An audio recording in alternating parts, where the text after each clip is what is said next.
I was left to die in a hospital bed by my own son, the boy I raised with my bare hands. Everyone thought I was finished, but they were wrong. I rose from the ashes, built my revenge in silence, and when I finally returned, nothing about his world remained untouched. Before continue, please like this video and subscribe to my channel. That's free and only way to support us. Thank you. The smell of antiseptic clung to the air like a memory that refused to fade. Machines beeped in steady rhythm beside me, counting down moments I didn't know how to value anymore. My body was weak, but my mind refused to rest. I had spent a lifetime building something: savings, respect, family, and now all of it felt like smoke slipping through my fingers. I still remember the first time my son walked into that hospital room, phone in one hand, fake smile on his face. He talked fast, said he'd take care of everything: bills, papers, my medication. I trusted him. Why wouldn't I? He was my only child, the center of everything I'd worked for. When he left that evening, I thought it was just another busy day for him. I didn't know it would be the last time I'd see the version of him I believed in. Days passed. Nurses came and went. They said my son hadn't called. I laughed it off at first. Maybe he was busy sorting things out.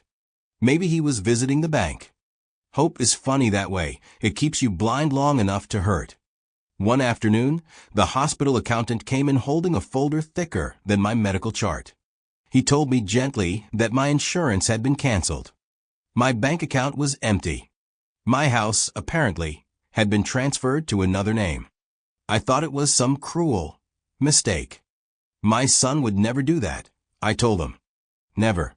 But denial doesn't last long when paperwork has your signature forged across every page. I remember gripping the edge of my bed, the veins in my hands rising like old roots. My chest felt heavy, not from the illness, but from something deeper, a weight that no medicine could fix. My son, the boy I carried on my shoulders, had traded me for money. It wasn't just betrayal, it was execution by greed. At night, I couldn't sleep. Every sound in the ward, every footstep, every whisper, echoed inside my head. The faces of the nurses blurred into one, but his face stayed sharp. That smug, practiced smile. The memory of him walking out the door, promising to return. He didn't look back. He didn't have to. He already owned everything that tied me to the world. When the hospital finally discharged me, I had nowhere to go. No money, no family, not even a photograph left. But in the hollow space inside my chest, something fierce began to grow. Not hatred, no, that burns out too quickly. What grew inside me was colder, sharper. It was the understanding that I had nothing left to lose, and a man with nothing to lose can do anything. I walked out of that hospital slowly, the wind biting at my skin. People passed me without seeing me. That was fine. The world had turned its back, but it had also handed me something priceless: freedom. The kind of freedom that makes revenge taste even sweeter when it finally comes. The day I walked out of that hospital, the sky looked like it was mourning with me, gray, dull, almost tired. I had a plastic bag in one hand with a few clothes the nurse had given me. That was it. My entire life fit in a hospital grocery bag. The security guard at the gate didn't even look twice. To him, I was just another old man leaving with a limp and a lifetime of regrets. The streets smelled of dust and rain. Cars passed by, people hurried to work, and life went on as if the world hadn't just ended for me. I remember standing there, feeling like a ghost in daylight. I had no home, no money, no one waiting for me. My legs felt weak, but my pride was stronger than my pain. I kept walking. A shelter worker found me sitting on a park bench near the bus station. She gave me a cup of tea that tasted like smoke and kindness. That night, I found a bed in a small community shelter, shared with 8 other men, each carrying a story heavier than the one before. The room smelled of damp walls and broken dreams. Still, for the first time in weeks, I slept.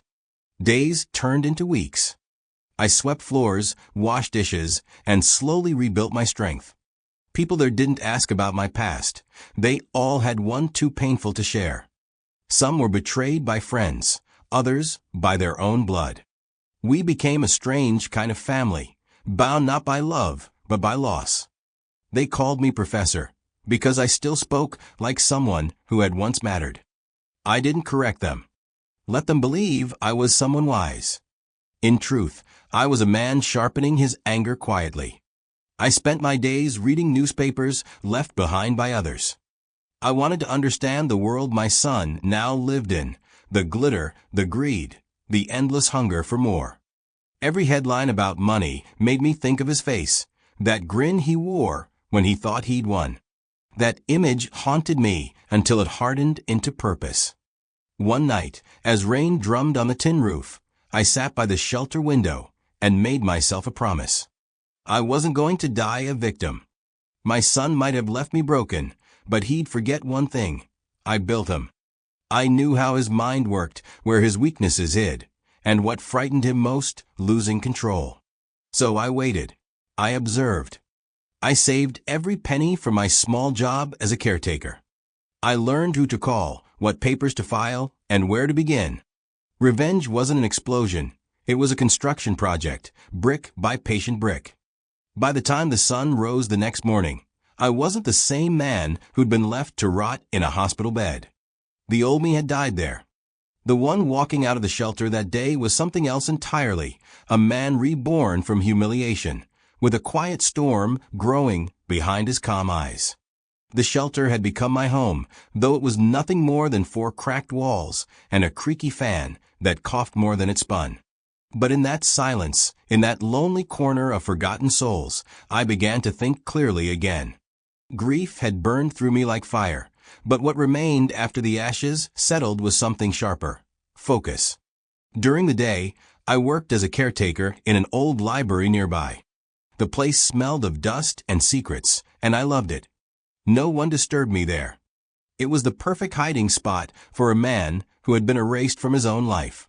I swept the floors, arranged old books, and fixed a broken clock that hadn't ticked in years. But at night, when the library emptied out and the moonlight slipped through the cracked glass, I sat in front of the old computer in the corner. That was when my real work began. I started searching for my son online. It didn't take long. He had become a showpiece of success. Pictures of him in expensive suits, smiling beside luxury cars, dinners at places I couldn't afford even in dreams. I zoomed in on one photo where he stood in front of my old house. My house. The white fence, the garden I planted with my own hands, it was all there, except the life behind it was gone. He had turned everything I built into props for his lies. At first, I felt the kind of rage that could split stone. But I didn't act. I couldn't. Rage burns too fast, and I needed something that could last longer. Something cold. I decided to learn every detail about his new life. His friends, his habits, his routines, his business dealings. I found that he had opened a company, flashy on the outside, hollow on the inside. Debt was already piling up behind the golden curtain. The same greed that made him rob me was now his disease. I contacted an old friend from my teaching days, a lawyer named Kareem. He was surprised to hear from me, but didn't ask too many questions. I told him I needed help with some financial paperwork. He didn't know the full story, but he could tell from my tone that it wasn't about forgiveness. Together, we started digging. It turned out my son had made a grave mistake. He had used my name, my national ID, and even my forged signature to transfer property and withdraw money. Legally, that was fraud. I wasn't just a victim anymore. I was evidence. I started collecting copies of every document I could. Kareem guided me quietly, and I followed every word. Every paper I filed, every signature I restored, was another piece of the trap I was building. But revenge, I learned, isn't about striking when you're angry. It's about waiting until the enemy forgets you exist. I wanted my son comfortable, arrogant, and blind. Only then would the fall hurt the most. So I kept working in silence. Every morning, I smiled at strangers, fed birds near the shelter, and acted like an old man content with his small life. But inside, I was a storm pretending to be a breeze. And when the time came, I promised myself I would let that storm loose and make him watch everything he built crumble into dust. I walked back into my old neighborhood like a man visiting a grave he still owned. The lane smelled of fried snacks and wet dust, the same mix that used to mean home. The gate of my house had a fresh coat of paint, the jasmine vine was trimmed into a neat swirl, and a new car sat where my old beat-up sedan once slept. Everything looked polished, like a photograph someone had staged to hide the seams.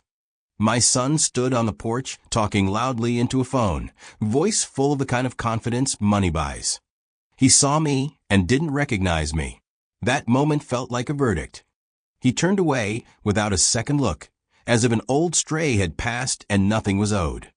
My chest tightened, but the pain had a new texture now. It was clean, focused, useful. I took a job down the road, fixing pipes and sweeping leaves. The family who rented my house didn't know my name. The local shopkeeper called me Old Hashem, the kids called me Mr. Fix-It, and I let every label stick. Disguise was half the pleasure of revenge. I learned all his comings and goings, the hours he loved to sleep, the friends who visited to borrow money and laugh too loud. I watched him flinch at small things, like a knock on the gate or a voicemail from a bank. Those little moments were seeds. One evening, I mended a broken step in the alley beside his car and pretended it was accidental. I left a tiny scratch on the bumper that matched a mark on my old watch. It was childish and petty and perfect. Over time, more small things appeared. An old postcard tucked into a book on his shelf, a single thread from my coat snagged on his curtain. Nothing that could be proven. Everything that whispered. He started to look over his shoulder. He blamed bad luck and blamed partners. He blamed the market like it had teeth. Sleep abandoned him. The same man who once strutted like a king started to walk, as if he might fall through the ground any minute. That change tasted sweet in a way I had not expected. It was not joy, but a cool satisfaction that comes when the world rights itself slowly. There was a twist in the tale I had not planned. While watching him one afternoon, I noticed a young man lingering near the gate who wore my son's old university ring. He had the awkward look of someone living above his means. He spoke to my son in a tone that begged for approval. The boy's presence showed me the scaffolding around my son's life. People kept close for reasons other than friendship. He had built an audience, not allies. That revelation made my plan sharper.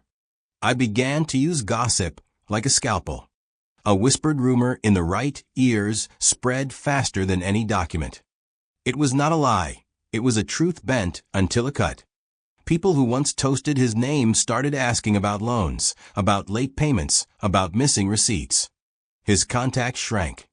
Men who needed an empire of friends turned their backs when his light dimmed. Every evening I returned to the shelter with my pockets lighter, but my head clearer.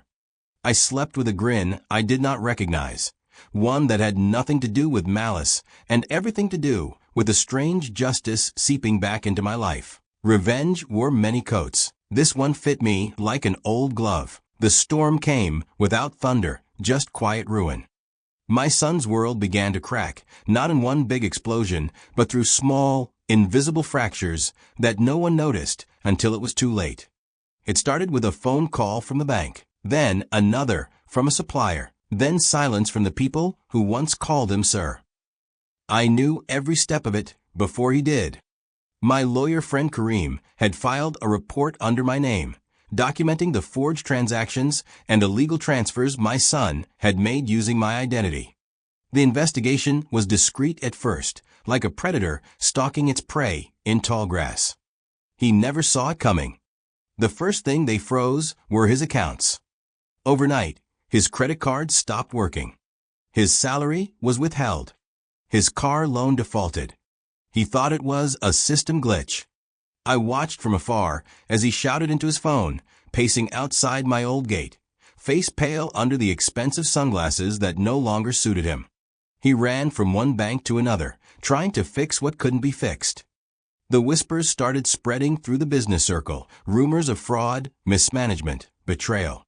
The same circle he once entertained with fine wine now entertained themselves with gossip about his fall. The wolves that used to praise him were now picking at his remains. I didn't need to lift a finger anymore.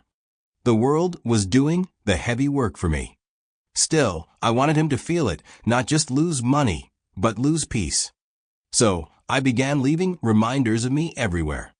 A letter without a return address slipped under his office door, containing nothing but a photo of us from years ago, his hand on my shoulder, our smiles genuine. A text message from an unknown number that simply read, "How's your father doing?" He started drinking more, I heard. Stopped sleeping. He fired employees out of paranoia, thinking someone inside had betrayed him. He wasn't wrong, but the traitor wasn't in his office. It was in his past. Days later, I went to watch him from a distance. He looked smaller somehow, his tailored suit hanging loosely, hair unkempt, eyes hollow. He shouted at a cab driver and then broke down in tears in the middle of the street. I felt no guilt, only balance. The house he stole was next. He tried selling it to pay off debts, but he couldn't because technically, the house still legally belonged to me. Kareem made sure of that. All documents he'd forged were under review, each one turning into a nail sealing his fate. It was poetic, really. He had taken everything for me thinking money could erase blood. But in the end, money betrayed him just like he betrayed me. His friends vanished, his company crumbled, and he was left alone in the same way he'd left me. One night, I sent him one last anonymous email. "You took everything from your father. Now everything you took is gone." After that, I stopped watching. I didn't need to. The collapse was complete. He had finally joined me at the bottom, but unlike me, he had no idea how to rise again. Months passed before I saw him again. The city had changed its skin with new lights, new people, but beneath it, my son still lived in the same shadow he had built. I found him one morning sitting on a bench outside the hospital, the same hospital where he once abandoned me. Life, it seemed, loved full circles. He looked nothing like the man who had strutted around in designer suits and gold watches. His hair was uncombed, his face hollow, and the spark in his eyes was gone. The expensive confidence had drained out of him, leaving behind only guilt and sleeplessness. He was holding a folder of medical bills, flipping through them like a man searching for mercy in paper. I approached quietly and sat beside him. The air between us was heavy with memories neither of us wanted to touch. He didn't notice me at first. When he did, confusion clouded his face. Then came disbelief, then recognition. His lips parted, but no words came out. I could almost hear the weight of all his unspoken apologies pressing against his chest. He tried to speak, to explain, to justify. I didn't interrupt. I didn't even look at him. I just stared straight ahead at the hospital entrance, the same door I had once watched him walk out of, never looking back. Now he sat where I had sat, waiting for someone who would never come. I didn't need to raise my voice or demand an apology. My silence was louder than anything I could say. Sometimes silence is the sharpest knife. It cuts through pride without leaving a mark. When I finally turned to face him, his eyes were red and wet. He started shaking, words tumbling from his mouth, half apologies, half excuses. He spoke of mistakes, of pressure, of temptation. But all I heard was the echo of those long nights I spent alone in that hospital, wondering if I was worth anything to him. I stood up slowly. His hand reached out, trembling, desperate to hold onto something that was already gone. I didn't pull away. I simply let his hand fall. That simple gesture hurt more than any slap ever could. Before leaving, I leaned close enough for him to hear my words, quiet but steady. I told him that some wounds don't bleed, they haunt, and that I had forgiven him, but forgiveness doesn't mean returning. It means letting go of the chain that used to pull you down. As I walked away, the morning sun hit my face. I felt neither joy nor anger. What I felt was clarity, the kind that comes when the storm has passed and only calm remains. Behind me, I could still hear him sobbing softly. For a moment, I almost turned back. Almost. But revenge had already done its work.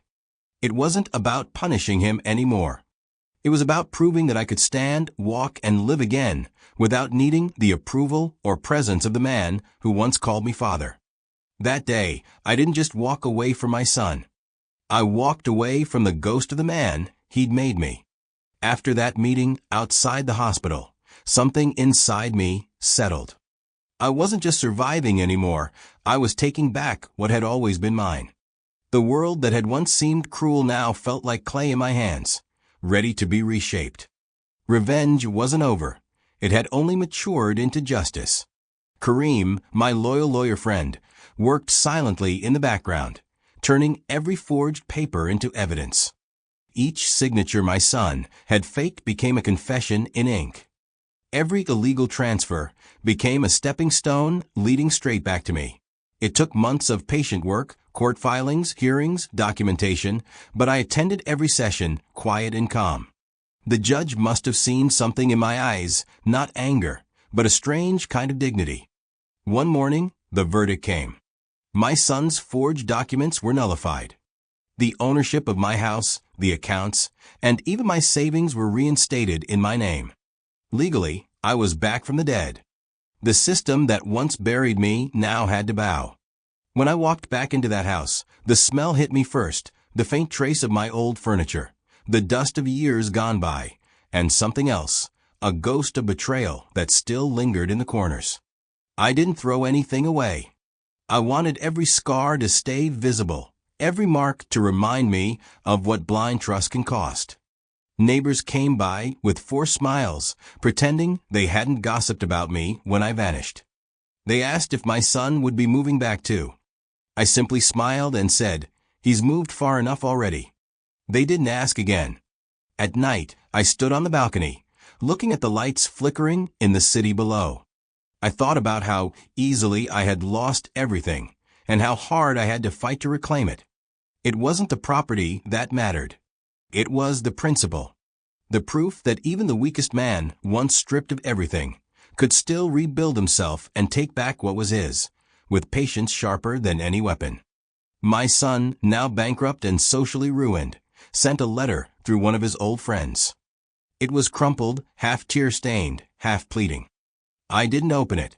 I burned it with the morning trash. Not out of cruelty, but closure. Instead of filling the house with furniture or noise, I filled it with books and quiet. I started volunteering at a small community library, teaching kids how to read, showing them the value of honesty, the one lesson my son had refused to learn.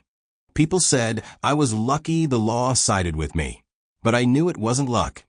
It was patience. It was timing. It was the art of watching your betrayer destroy himself, then stepping in to collect what's left. That night I locked my doors, poured myself a cup of tea, and whispered into the silence.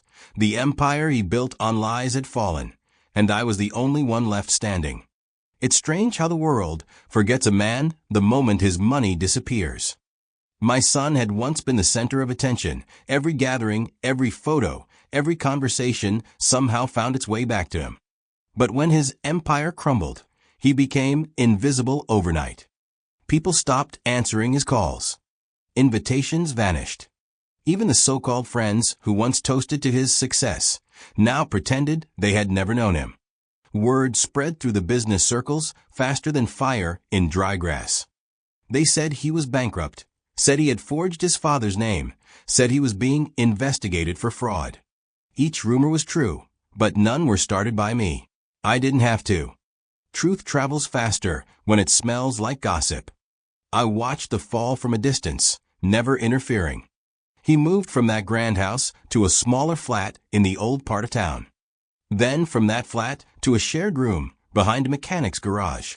His face lost color, his body shrank, his arrogance evaporated.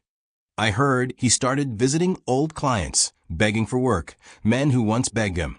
his girlfriend, the one who flaunted her jewelry online, disappeared the moment his accounts froze.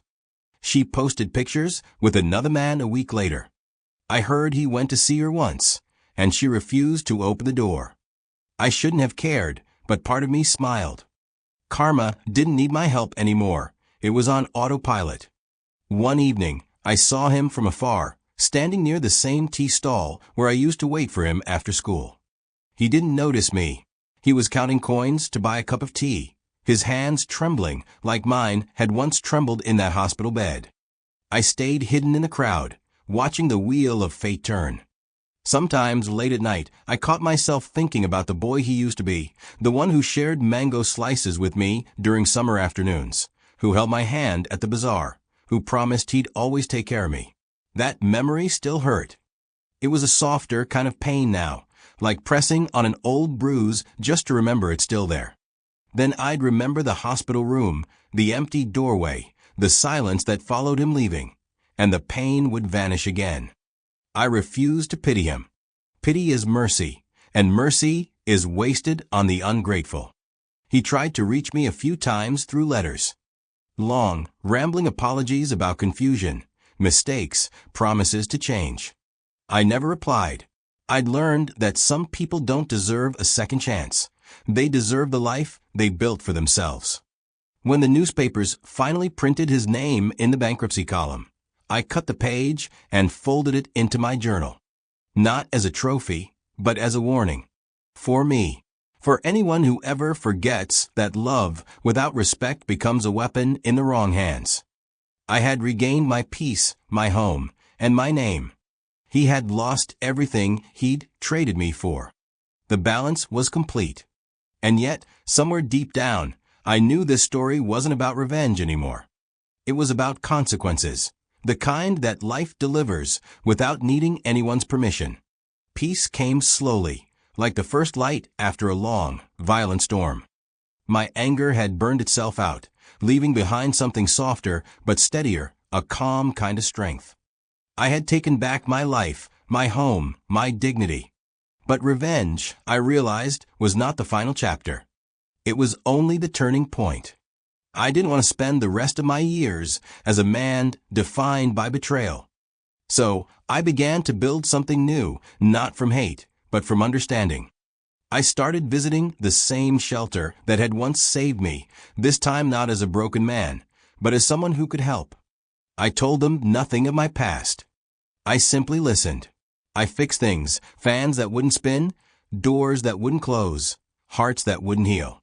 There was a young boy there named Rafik, about the age my son had been when life still felt simple.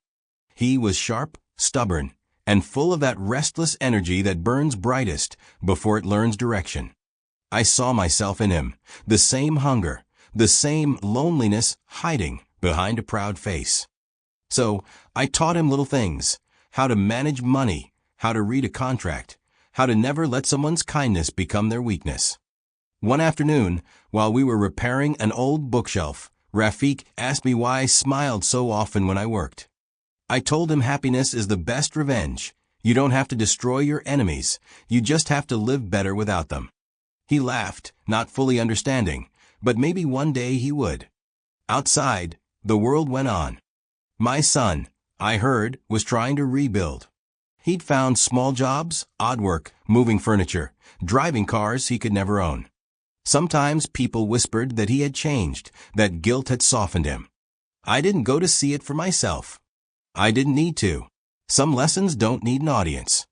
At night, when I sat on the porch of my reclaimed house, I felt something like peace, real peace, the kind that doesn't shout. The same walls that once held betrayal now held quiet laughter from a neighbor's children, the scent of jasmine again filling the air. I realized I wasn't living to get even anymore. I was living to stay free. Forgiveness didn't mean forgetting what he did. It meant I refused to let it chain me. He had taken everything once, but now I had something he could never steal again. Control over my own story. And that's the thing about revenge. It's sweet, yes, but fleeting. True victory comes when you rise so high above the ashes that even the fire that burned you can't reach you anymore. So I lived on, not as a victim, not even as a victor, but as a man who learned that sometimes the quietest revenge is simply living a life worth envying. Years slipped by quietly, like pages turning in a book I no longer rushed to finish. My garden bloomed again, the jasmine bush growing wild and fragrant, just as it once had before everything fell apart. Time had done what revenge could not. It had softened the edges of my pain, turning the wound into a scar I no longer hid. One afternoon, I received a call from a hospital, the same one that had once witnessed my abandonment. They told me my son was admitted there, weak and alone. For a moment, I simply stared at the wall, the silence of my house pressing around me. Part of me wanted to ignore it, to let fate complete its cycle without my interference. But another part, the father still buried deep inside me, picked up his coat and left. When I entered the hospital, the smell of antiseptic hit me again, dragging me back to that night years ago when I'd lain helpless in a similar bed. The corridors hadn't changed much, same flickering lights, same slow footsteps of nurses moving like ghosts. But this time, I wasn't the one waiting to be saved. He was in a corner room, the window half open, the afternoon sun painting him in pale light. My son looked nothing like the man who once thought he owned the world. He was thin, hollow-eyed, and broken in ways that no medicine could heal. When he saw me at the door, his lips trembled. For a second, I saw the little boy he used to be, the one who used to run into my arms after falling off his bike. He tried to speak, but no sound came out. His hand reached weakly toward me, fingers shaking as if afraid I might vanish. I walked closer, not out of pity, but closure. I sat in the chair beside his bed, my hands resting on my knees. We didn't speak. There was nothing left to say. Words would only cheapen what silence could hold. In that quiet moment, I realized something I hadn't before. Revenge may have restored my pride, but forgiveness was what would set me free. Not forgiveness for him, but for myself, forever allowing his betrayal to define my peace. After a while, I stood up. He looked at me, eyes wide, pleading silently for something I no longer carried. I nodded once, a gesture that said everything. Then I turned and walked out. As I stepped outside, the late sun bathed the sky in gold. For the first time in years, it didn't burn, it warmed. The same wind that once felt cruel now brushed softly against my face, like life whispering that it was time to let go. I didn't look back. The past didn't deserve another glance. I had lived through fire and rebuilt myself from ashes. That was enough. And as I walked down that hospital path, the same path he once abandoned me on, I felt light, free, untouchable. Because revenge might end a story, but peace rewrites it. If this story moved you, please don't forget to give it a like. And if you love emotional, powerful stories like this one, please make sure to subscribe to the channel.